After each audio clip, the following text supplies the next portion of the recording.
Vamos a ir al libro de Filipenses, en su capítulo 2, y vamos a leer del verso 9 al 11. Una porción muy conocida, pero les hacía mención que estamos cerrando lo que es la serie La Autoridad del Padre, y en esta mañana cierro esta serie compartiendo un mensaje de la palabra bajo el tema En el nombre de Jesús. Pero leemos en Filipenses capítulo 2, verso 9 al 11, y leemos honrando al Padre, Hijo y Espíritu Santo. Amén. Y dice a la letra, verso 9: por lo cual Dios también le exaltó hasta lo sumo y le dio un nombre que es sobre todo nombre, para que en el nombre de Jesús se doble toda rodilla de los que están en los cielos y en la tierra y debajo de la tierra. 11: y toda lengua confiese que Jesucristo es el Señor, para gloria de Dios Padre. Aleluya. Padre que estás en gloria, te doy gracias en esta mañana por lo bueno y lo maravilloso que tú eres, Señor. Pero en este momento te pido que tu Espíritu Santo, Señor, tome control de mis labios, Señor, de mi mente y de mi corazón, y cada palabra que salga por mis labios, Señor, Dios mío, que pueda edificar a tu pueblo, a tu iglesia, Señor, pueda hablar a cada corazón como lo ha hecho a mi vida, Dios mío. Te pido, Padre, que esta palabra encuentre cabida en cada corazón, Señor, y que la podamos poner por obra, Señor, pero que también la podamos compartir a otro. Ayúdame, Espíritu Santo, te cedo este lugar absoluto, Señor. Tú eres el invitado de honor en esta reunión. En el nombre de Jesús te lo pido. Amén. Puede tomar tu asiento, mi hermano, pero que no cese la alabanza y la adoración al único Dios soberano por excelencia, al Dios que hizo los cielos y la tierra, al Dios que dijo: no hay luz, pero que sea la luz, y fue la luz. En el principio de todas las cosas podemos mirar el amor, la potestad, lo divino del Rey de Reyes y Señor de Señores, porque a Él es a quien se le ha dado todo dominio y toda potestad sobre todas las cosas. Pero les hacía referencia que el tema de esta enseñanza en esta mañana es en el nombre de Jesús. Pero cuando hablamos en el nombre de Jesús, estamos hablando de autoridad y de poder. Cristo Jesús tiene autoridad sobre todos los demonios y tiene poder para sanar enfermos y para resucitar muertos. Cristo recibe este nombre que es sobre todo nombre, como lo muestra Pablo aquí en esta porción en Filipenses. Aunque Pablo habla esto, pero esta palabra de estos versos ya era cantada a través de un himno, pero Pablo lo miró oportuno de introducirlo en este capítulo 2 cuando está hablando precisamente de lo que es la deidad de Cristo. Por eso Cristo recibe este nombre que es sobre todo nombre. Como dice en esta porción explicándolo, Pablo dice: Cristo recibe nombre que es sobre todo nombre, porque Cristo se despojó a sí mismo. Hay una traducción que dice que Cristo se vació. Cuando dice Cristo se vació y cuando dice que Él se hizo hombre, en esto, hermano, miramos lo que es la naturaleza humana de Cristo, pero debemos de tener bien claro en esto: cuando hablamos que Cristo se hizo hombre, no es que Dios se convirtió en hombre, sino que Cristo asume una naturaleza humana, pero Cristo en ningún momento dejó de ser Dios. Cristo asume una naturaleza humana para que en esa naturaleza humana Él pueda entender la situación por la que tú estás pasando ahorita. Porque Cristo vivió, caminó en este mundo y Él pasó las tentaciones que tú y yo a diario pasamos. Cristo pasó las mismas necesidades que tú y yo pasamos. Cristo se cansó de la misma manera en su naturaleza humana, como te cansas tú y me canso yo cuando tenemos que ejercer algunas tareas en las cuales requiere de fuerza física. Cristo recibe este nombre que es sobre todo nombre, cuando vamos a ver y hablar de lo que es la deidad de Cristo, y vamos a hablar de los méritos y atributos de Cristo, no podemos dejar pasar por alto lo que es y hablar de la deidad de Cristo, la autoridad de Cristo, cuando hablamos en el nombre de Jesús. Porque debemos de entender que cuando hablamos en el nombre de Jesús, debemos de estar bien claros a quién nos estamos refiriendo. Debemos de saber de quién estamos hablando, porque fácil es decir, y mire, en el nombre del Padre, del Hijo y del Espíritu Santo. Amén. Una tradición, pero eso queda plasmado simplemente como un mito, una tradición, la cual no trae ningún efecto en lo absoluto. Pero cuando hablamos en el nombre de Jesús, cuando dice que en el nombre de Jesús se doblará toda rodilla y toda lengua confesará que Él es el Señor. Entonces ahí podemos mirar que ya en ese momento ya no se está hablando de la naturaleza de Cristo, sino que se está hablando de lo divino de Cristo. Y podemos mirarlo desde el inicio de la creación del mundo. Dijo Dios, hagamos al hombre. ¿Está hablando en forma singular o está hablando en forma plural en ese momento? Él está hablando en forma plural cuando dice hagamos al hombre. Allí estamos mirando que está la intervención divina del Padre, Hijo y Espíritu Santo.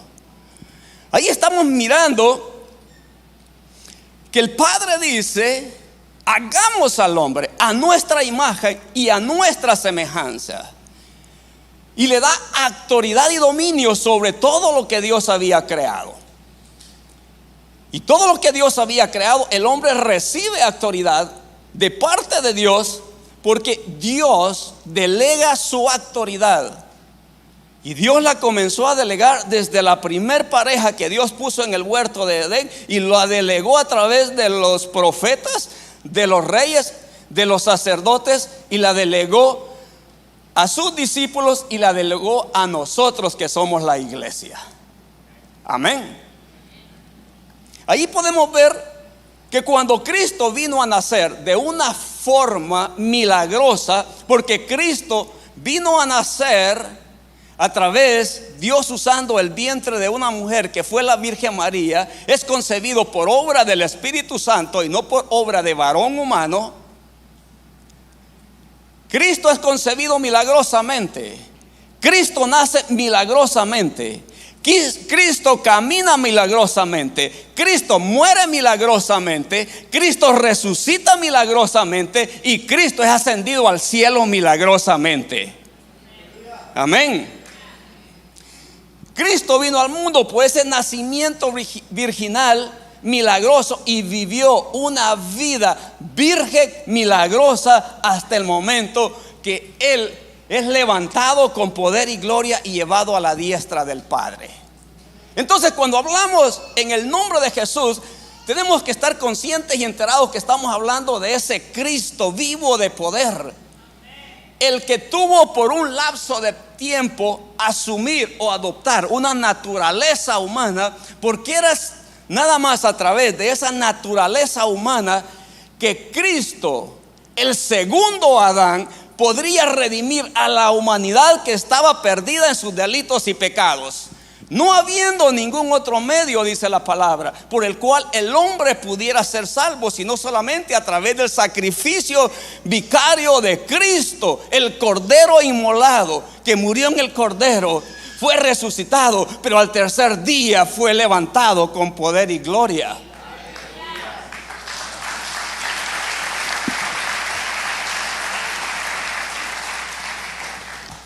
Como lo sabemos todos los cristianos, y si no, pues en esta mañana lo vamos a aprender acá todos juntos.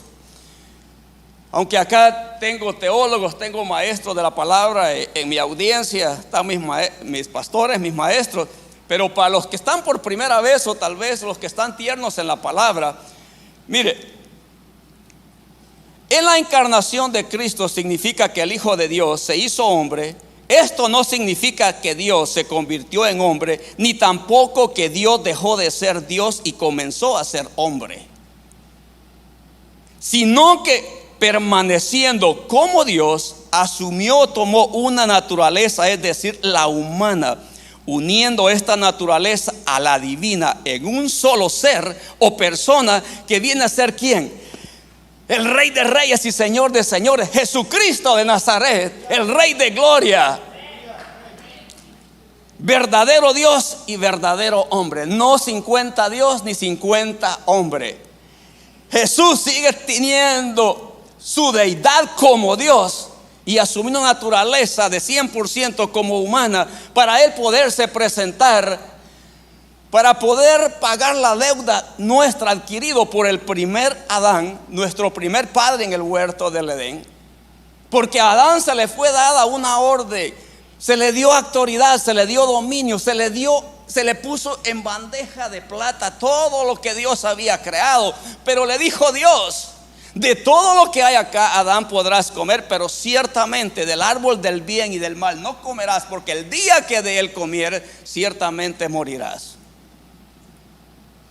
Pero en toda la creación que Dios creó toda la creación angelical, Dios creó a toda la raza humana, Dios creó género, Dios creó cielos y tierra, Dios creó el mar. Por eso cuando cierra en el verso que he leído, cuando Pablo dice que toda lengua confesará que Jesús es el Señor, de los que están en los cielos, de los que están en la tierra y aún debajo de la tierra, deben de confesar que Jesús es el Señor, porque todo fue creado por Dios.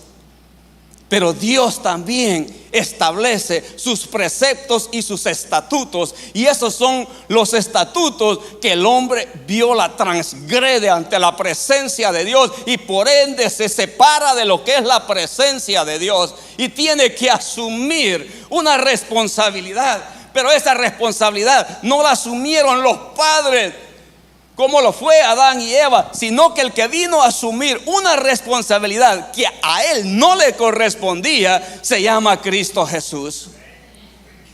Porque él, aunque vivió por un periodo de unos 33 años sobre la faz de la tierra y asumió una naturaleza humana pecaminosa, mas él nunca conoció pecado.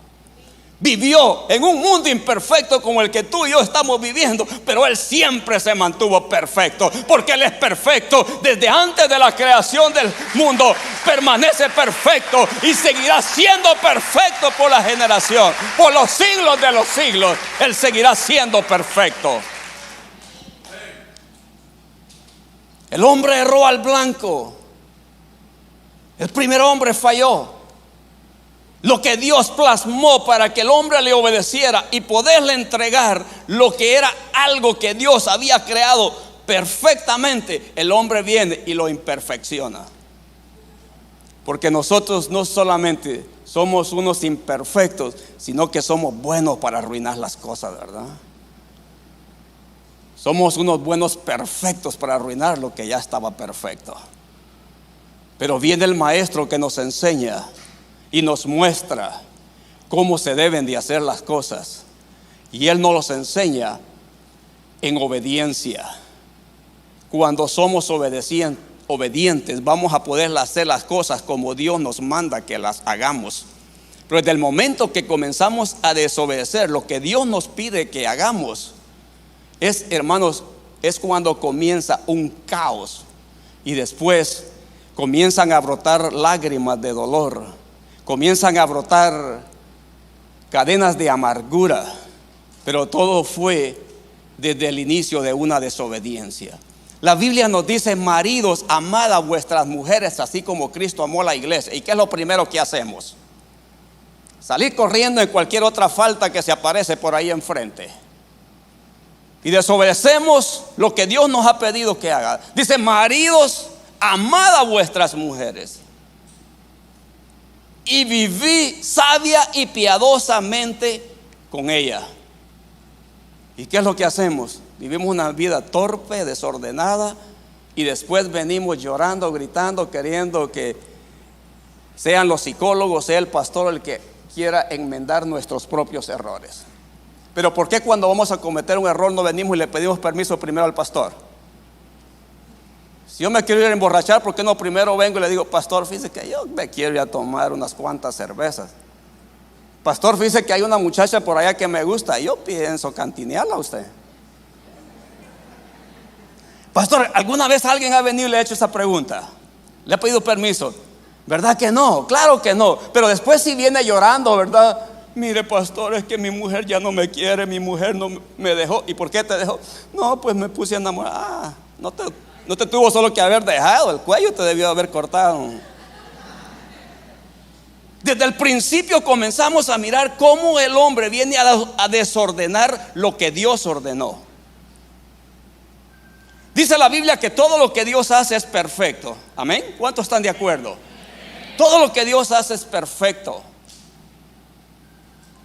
Todo lo que miramos desordenado e imperfecto ahora, eso es obra del ser humano siendo manipulado por las fuentes demoníacas de maldad.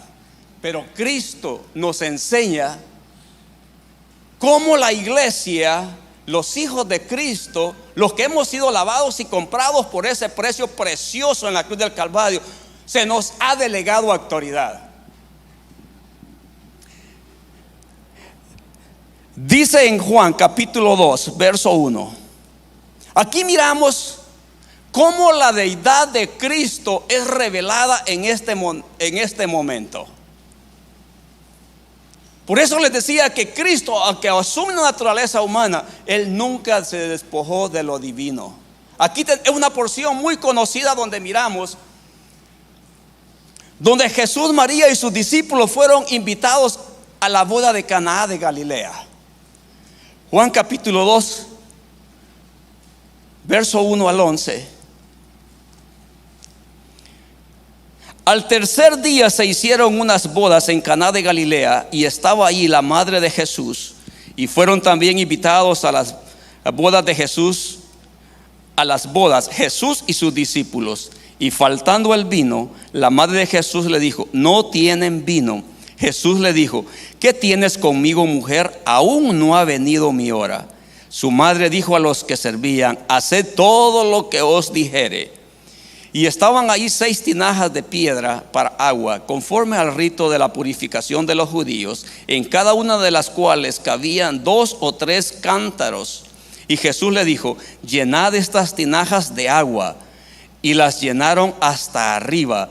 Entonces les dijo: sacad ahora y llevadlo al maestresala. Y se lo llevaron. Cuando el maestresala probó el agua hecha vino, sin saber él de dónde era, aunque lo sabían los sirvientes que habían sacado el agua, llamó al esposo y le dijo: todo hombre sirve primero el buen vino, y cuando ya han bebido mucho, entonces el inferior, mas tú has reservado el buen vino hasta ahora.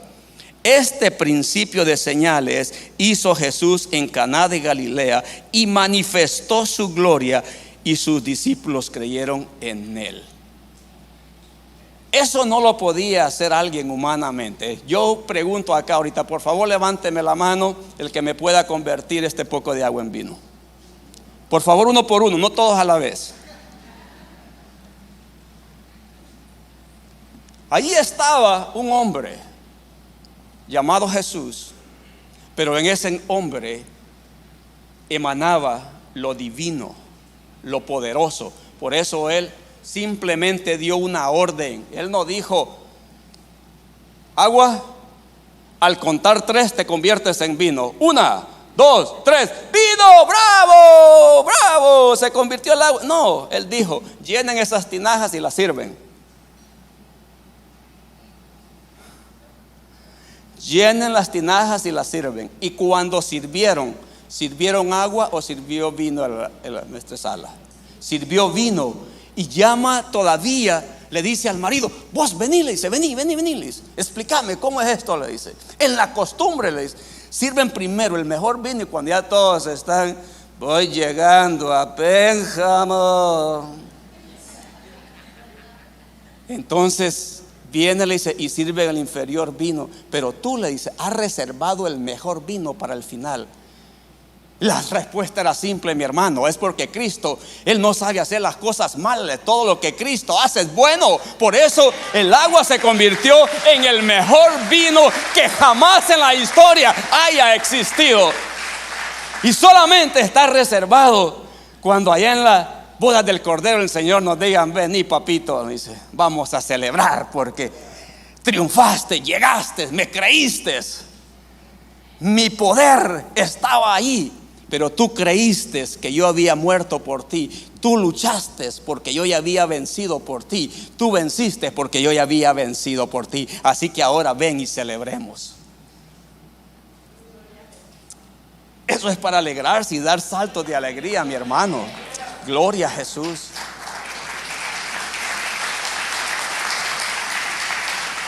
Podemos mirar en este pasaje la deidad de Cristo, el poder de Cristo. Ahora, hay otro pasaje donde podemos ver el poder de Cristo. En Mateo capítulo 8, versos 28 y 29.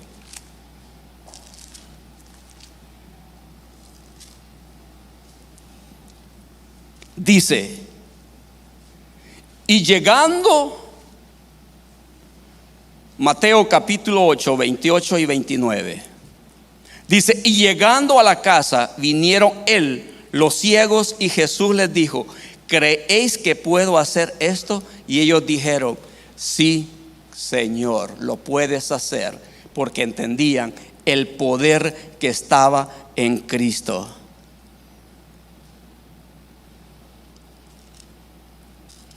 Ahora,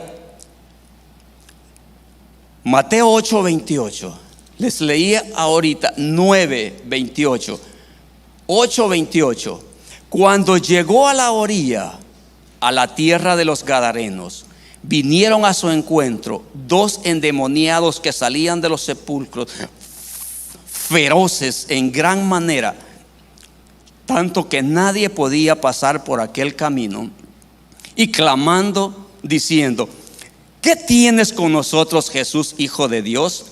¿Has venido acá para atormentarnos antes de tiempo? Cuando Jesús llega a la región de los Gadarenos, Él no necesitó abrir su boca y decirle: endemoniado, ven, te conjuro que salgas de él. Mire, como hacemos nosotros en algunas ocasiones que estamos ministrando un endemoniado, lo empujamos, lo pateamos, a veces hasta lo escupimos y nada pasa. Jesús solo iba caminando y aquellos endemoniados salieron y le dicen: Jesús, ¿qué tienes con nosotros que nos atormentas antes del tiempo? ¿Por qué? Porque los demonios reconocían el poder y la autoridad que había en Cristo, que no había necesidad que ni siquiera abriera su boca para que los demonios se sujetaran ante la presencia de Él. Los demonios se sujetan ante la presencia de Cristo. Ante el poder de Cristo, los demonios se sujetan. Por eso al principio yo le decía que cuando hablamos de Cristo, y ahora entro al mensaje, cuando hablamos de Cristo, estamos hablando que ya hay poder y hay autoridad. Porque Él es poder, Él es autoridad. Y donde Cristo está, donde la presencia de Cristo está, los demonios tienen que huir, porque no resisten la presencia del Cristo que los venció en la cruz del Calvario y los exhibió públicamente, triunfando sobre ellos en la cruz. Aquellos salieron y tuvieron que salir. Dice: ¿por qué no vienes a atormentar antes de tiempo? Porque saben que el tiempo de ellos todavía falta para que llegue. Porque esos demonios, la Trinidad satánica, hay un lugar especial para ellos y se llama lago de fuego, donde ahí es donde van a ir a culminar por la eternidad. El mismo Satanás, el mismo anticristo, el mismo falso profeta, que son los que estarán inaugurando el lago de fuego. Y como decía mi pastor, no nos queremos meter en algo escatológico, pero eso es parte de la escatología. Y luego será toda esa secuencia de demonios que son los que han venido gobernando la tierra. Desde el momento que Adán hace que Adán y Eva le fallen a Dios, comienzan a obrar y a operar. Pero durante el milenio Satanás será encarcelado por 1000 años, pero después saldrá con mayor ira. Pero porque sabe que de ahí su tiempo será aún más corto todavía. Porque llega el momento cuando será lanzado al lago de fuego, donde estará perpetuamente por la eternidad. Pero tú y yo estaremos perpetuamente reinando con el Rey de Reyes y Señor de Señores, también por toda la eternidad, por los siglos de los siglos. Esto es lo que te he hablado en la deidad y el poder que operó en Cristo en el periodo de tiempo que estuvo en la tierra, donde Él tuvo que mostrar su naturaleza humana sin dejar de ser Dios, y mostrar su poder echando fuera demonios, sanando enfermos y levantando muertos. Por motivo de tiempo no puedo entrar en detalles, no que fuéramos a cada una de esas citas. Ahora quiero entrar a que entendamos y estemos conscientes de la autoridad que como iglesia, como cuerpo de Cristo, se nos ha sido delegada a nosotros.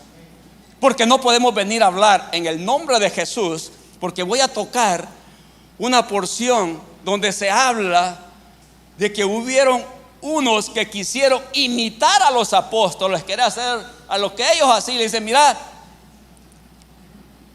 ya vamos a entrar ahí, aguánteme un poquito. Pero ahora vamos a ir a Mateo capítulo 10, verso 1. Que esto cada vez se pone más bueno. ¿Cuántos dicen amén? En Mateo capítulo 10, y se aguanta mi hermano, porque el pastor apenas hace 5 minutos que me dio el púlpito. No es cierto, mi hermano, Dios te bendiga. Mateo capítulo 10, verso 1 dice: entonces, llamando a sus 12 discípulos, ¿a quienes llamó Jesús? A sus 12 discípulos. Les dio autoridad sobre quienes.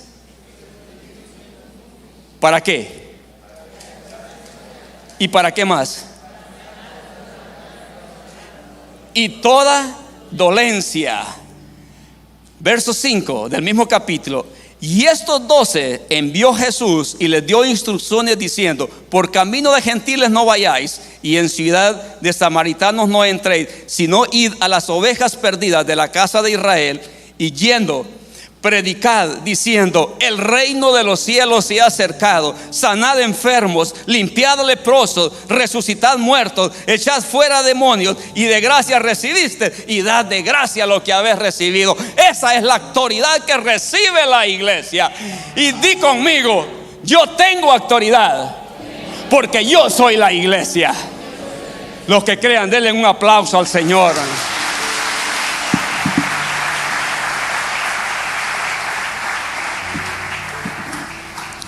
Cristo nos ha delegado autoridad a la iglesia. Por ende, hermanos, hay autoridad en cada uno de nosotros. Y autoridad, y específicamente Jesús, hablándoselas, enumeró. Les dice: les doy autoridad para que vayan y echen fuera demonios. Les doy autoridad para que vayan y sanen enfermos. Les doy autoridad para que vayan y limpien leprosos. Les doy autoridad para que vayan, para que aún levanten muertos. Esa es la autoridad que nosotros hemos recibido como iglesia. Jesús le delegó esa autoridad a sus discípulos, pero fue transferida a cada uno de nosotros. Ahora, ¿pero qué es lo que pasa? Que creemos que Jesús puede hacer esto a través de discípulos, lo puede hacer a través de los líderes, lo puede hacer a través del evangelista, pero no creemos que lo puede hacer a través de nosotros también. Pero si no crees que Dios no lo puede hacer a través de ti, es porque tú no estás reconociendo la autoridad que ya Dios ha delegado en tu vida. Desde el momento que tú creas que tú tienes esa autoridad, tú podrás hacer milagros y prodigios en el nombre de Jesús. Tú puedes mirar cómo tu matrimonio se transforma en el nombre de Jesús, porque en ti hay autoridad. En ti hay poder que se te ha sido delegado. Nosotros somos la iglesia, el cuerpo de Cristo. Por ende se nos ha delegado autoridad en el nombre de Jesús. Y el poder de Dios operó en los discípulos, pero sigue operando hoy también en la iglesia. ¿Sabes por qué sigue operando hoy en la iglesia, mi hermano? Es porque Cristo no está muerto. Es porque Cristo está vivo. Es porque Cristo es real. Es porque Cristo es verdadero. Es porque Cristo sigue siendo tan real como lo fue cuando le dijo a Lázaro: Lázaro, ven fuera. Que no lo tengamos en la naturaleza humana como lo tuvieron los discípulos, eso es diferente, pero sí lo tenemos por el poder del Espíritu Santo, porque el mismo poder que levantó en Cristo, operó en Cristo, es el que opera hoy en la iglesia y seguirá operando hasta el momento que la trompeta suene y seamos levantados y encontrarnos con Él en las nubes para morar juntamente con Él. Ese poder sigue operando. Lo tienes tú como iglesia, lo tengo yo como iglesia, como parte del cuerpo de Cristo. En Hechos capítulo 3, verso 1 al 6, miramos cómo el poder de Dios opera en aquel que cree que ese poder se le ha sido delegada y que opera a través de él. Es otra porción muy conocida, pero ahorita la vamos a desmenuzar un poquito más detenidamente. Ténganme paciencia que todavía faltan un par de horas para que den las 6 de la tarde. Hechos capítulo 3, verso 1 al 6.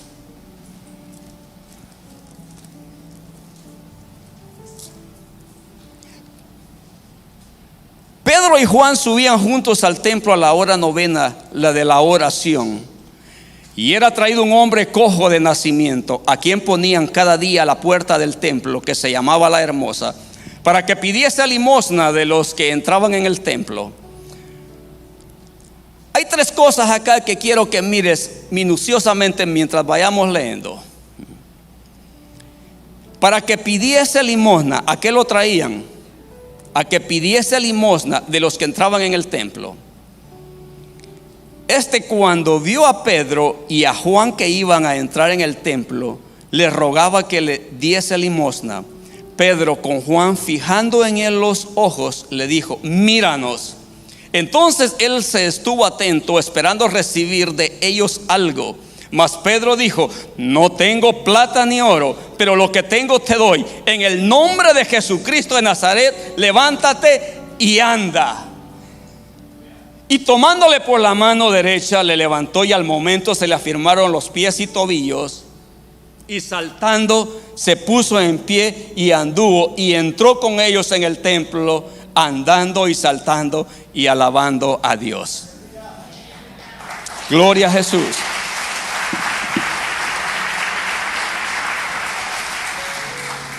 Número 1, este hombre nació en esa condición, paralítico. Lo traían todos los días al templo. ¿Por qué no lo llevaban a la cantina? ¿Por qué no lo llevaban al parque? ¿O cree usted que en esa época no existían cantinas? No, sí, ya las existían. Y habían parques, claro que sí, estaban los coliseos. No. ¿Por qué lo traían a la iglesia? Al templo, a la iglesia. Y él venía con una esperanza, queriendo recibir algo de los que al templo llevaban. Mire esto, mi hermano, esto es poderoso. Ponga atención en esto. Él era llevado al templo esperando recibir algo. ¿De quiénes?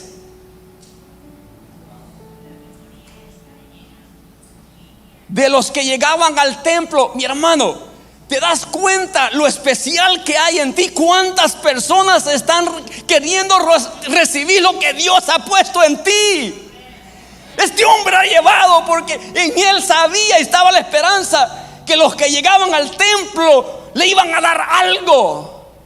Y este hombre estaba queriendo saciar algo físico, una necesidad física, porque lo que llegaba esperando es que le dieran dinero para saciar su necesidad física. ¿Cuántos hoy día, hermanos, sabiendo que en la iglesia está el poder de Dios, andan mendigando allá afuera una migaja de pan, buscando que alguien les dé algo. Pero viene Pedro y fijando los ojos en él le dice: mira, cuando el siervo, el Hijo de Dios, reconoce quién es en las manos de Dios, el poder que se le ha delegado, él fijando los ojos le dice: mírame. Todavía le pide que esté atento a lo que le iba a decir. Mirando a los ojos le dice: yo no tengo oro ni plata. Dos cosas miramos allí. Número uno, Pedro entendía que para él poder ser canal de bendición para otro, él no necesitaba poseer de riquezas materiales. Él lo que necesitaba era entender que el poder de Dios emanaba en él y que con una palabra que salía de su boca, Dios Jesús lo iba a respaldar, porque era en el nombre de Jesús que le dice: mírame, no tengo oro ni plata, pero lo que tengo te doy. En el nombre de Jesucristo, levántate y anda. Y aquel hombre comienza a saltar, comienza a gritar: oh, aleluya, aleluya, gloria a Dios. Pedro reconoció que en él estaba la autoridad que se le había sido delegada. Por eso le dice: lo que tengo te doy. No le dijo: me saco la cartera y te doy los $100, 100 pesos, las 10 monedas de plata, las 20 de oro que cargo.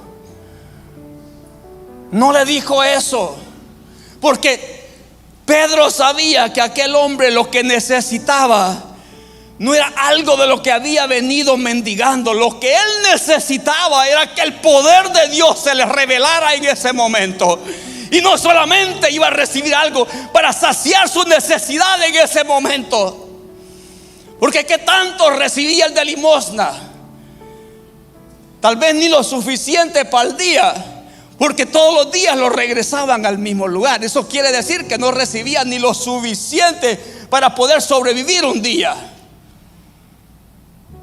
Pero Pedro le dice: yo no te voy a dar simplemente para saciar tu necesidad por un día. Yo lo que te voy a dar es lo que yo he recibido, y te transfiero el poder que Dios ha delegado en mi vida. Y por eso, en el nombre de Jesús, al que se le fue dado este nombre, porque se humilló hasta lo sumo, se vació él mismo, se convirtió en hombre, se humilló hasta la muerte, y muerte por cruz. Por ende, el Padre le dio ese nombre que es sobre todo nombre, para que en el nombre de Jesús se echen fuera demonios, se doble toda rodilla, toda lengua confiese en este siglo y en el venidero que Él es el Rey de reyes y Señor de señores, que tiene poder no solamente de levantar paralíticos, tiene el poder de levantar a un muerto de la misma tumba.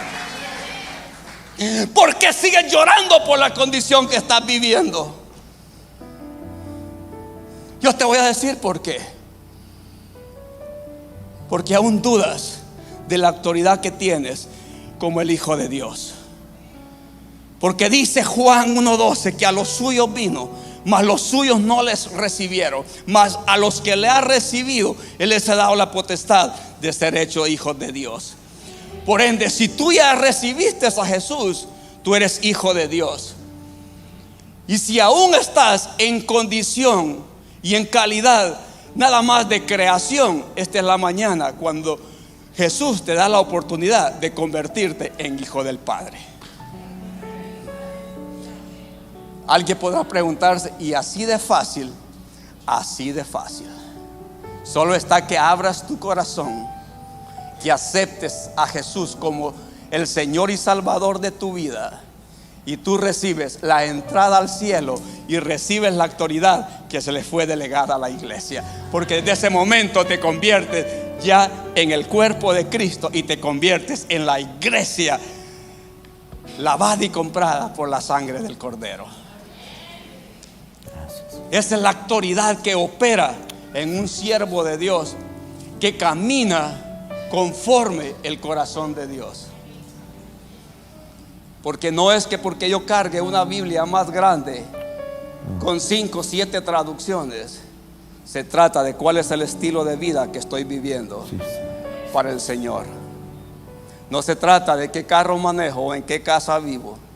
Se trata que tanto le creo y que tan humilde soy, no ante mi vecino, sino ante la presencia de Dios. Sí.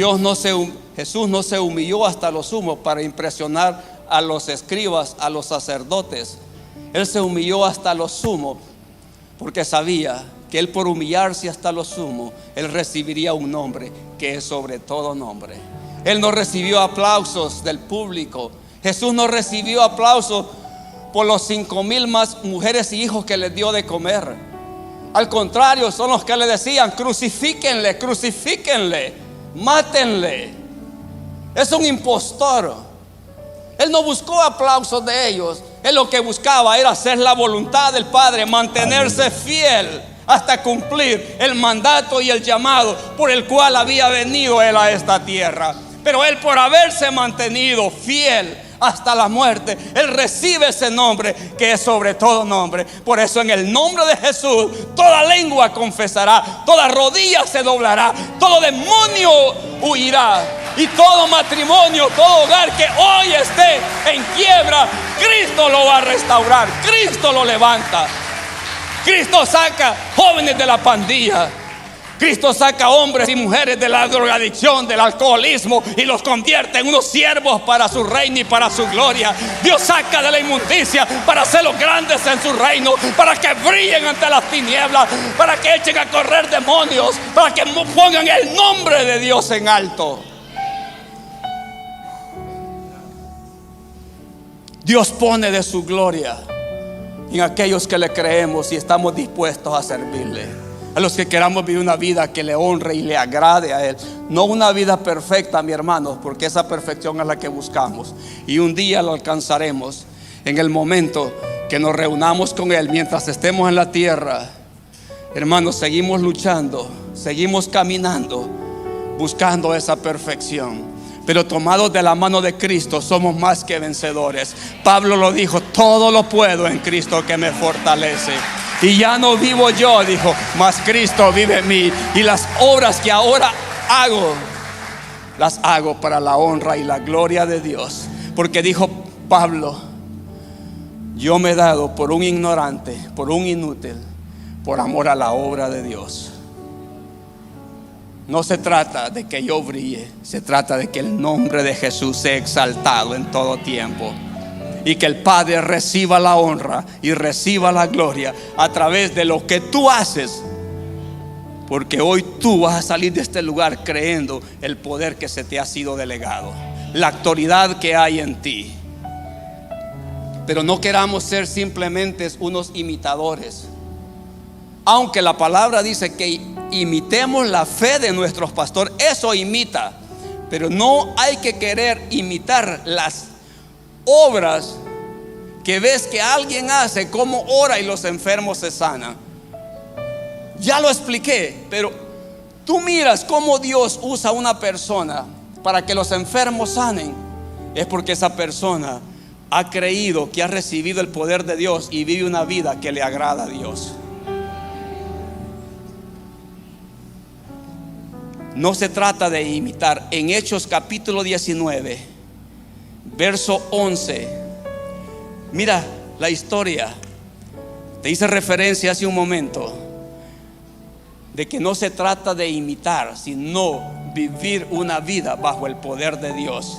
Estos quisieron imitar las obras que Cristo y Pablo había hecho. Hechos 19, verso 11 dice: y hacía Dios milagros extraordinarios por mano de Pablo, de tal manera que aún se llevaban a los enfermos los paños o delantales de su cuerpo. Mira, ni siquiera físicamente estaba ahí Pablo, sino que simplemente con los delantales, los pañuelos, las camisas, el sombrero de Pablo era llevado, y los enfermos eran sanados y los espíritus malos salían. Pero algunos de los judíos exorcistas ambulantes intentaron invocar el nombre del Señor Jesús sobre los que tenían espíritus malos, diciendo: os conjuro por Jesús, os conjuro por Jesús, el que predica Pablo. Y había 7 hijos de un tal Esceva, judío, jefe de los sacerdotes, que hacían esto. Pero respondiendo el espíritu malo, dijo: a Jesús conozco y sé quién es Pablo, pero vosotros, ¿quiénes sois? Y el hombre en quien estaba el espíritu malo, saltando sobre ellos y dominando, pudo más que ellos, de tal manera que huyeron de aquella casa desnudos y heridos.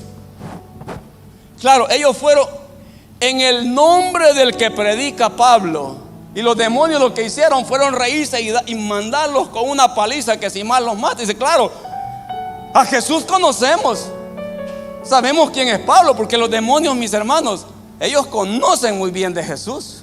Ellos saben quién es de Jesús, pero ¿sabes qué? También saben quién eres tú. Ellos conocen quién es Jesús, pero también saben quién soy yo. Si yo quiero ir, hermano, en la pura chuletita ahí, con ni siquiera well done, no que ahí media encenizada. No, si vamos a ir y nos vamos a parar, hermano, como embajadores, representando al verdadero, no a la imitación, no al que presenta la iglesia colgado en un madero negro, o como allá en Esquipulas, un santo negro. Mira, puedes pasar días, noches, semanas, meses clamando en el nombre del Señor de Esquipulas, y ni siquiera una mosca va a caer. Pero el momento que te pares con la autoridad de Cristo y le digas a ese demonio: tú sales de este matrimonio, sales de esta vida, sales de este cuerpo, porque te lo ordeno en el nombre de Jesús de Nazaret, el que murió y resucitó, en el nombre que es sobre todo nombre, en el nombre que se dobla toda rodilla y toda lengua confiesa que es el Señor. Ahí el mismo diablo huye, la enfermedad huye, el cáncer huye, los problemas financieros huyen. Estás luchando con el alcohol, la droga, la pornografía, el homosexualismo. Toma autoridad en Cristo. Párate como un hijo de Dios. Gloria a Jesús. Demuestra el carácter de Cristo que está revelado en ti. No es que no vamos a tener problemas, claro que los vamos a tener. No es que nunca van a pasar las dificultades por nuestra vida, claro que van a llegar. Cristo dijo: en este mundo tendréis aflicciones, pero no dijo: sé un cobarde, no dijo: corre, no dijo: huye, sino que dijo: levántate y párate.